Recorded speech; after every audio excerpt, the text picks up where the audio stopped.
आज हम श्रीमद् भागवत गीता यथारूप के अध्याय 3 के श्लोक संख्या 16 का स्वाध्याय करेंगे। एवं परवर्तितम चक्रम नानुवर्त्यहतिह यह अगायुरिंद्रियारामो मोघम पार्थ स जीवति। अर्थात हे प्रिय अर्जुन, जो मानव जीवन में इस प्रकार वेदों द्वारा स्थापित यज्ञ चक्र का पालन नहीं करता, वह निश्चय ही पापमय जीवन व्यतीत करता है। ऐसा व्यक्ति केवल इंद्रियों की तुष्टि के लिए वैरत जीवन जीवित रहता है।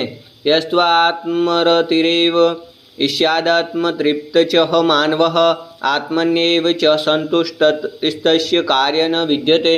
अर्थात किंतु जो व्यक्ति आत्मा में ही आनंद लेता है तथा जिसका जीवन आत्म साक्षात्कार युक्त है और जो अपने में ही पूर्णतया संतुष्ट रहता है, उसके लिए कुछ करणीय नहीं होता है।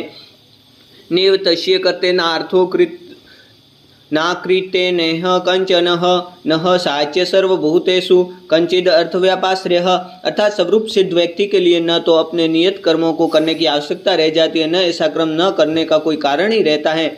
उसे किसी अन्य जीव पर निर्भर रहने की आवश्यकता भी नहीं रह जाती है। तस्मादसक्तं सततं कार्यक्रम समाचर असक्तो है चरण कर्म परम आपनोति पुरुषः।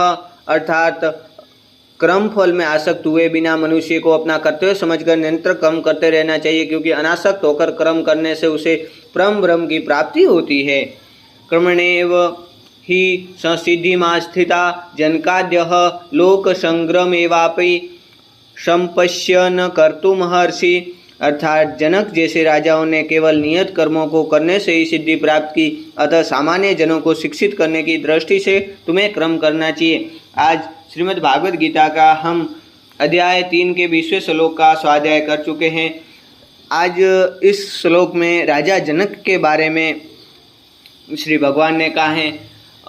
राजा जनक और एक ऋषि के आपस में संवाद की एक और गीता है, उसका भी अलग नाम है। जिस तरह इसका श्रीमद् भगवत गीता है, उस तरह से वो भी एक गीता ही है, तो उसका स्वाध्याय भी हम करेंगे।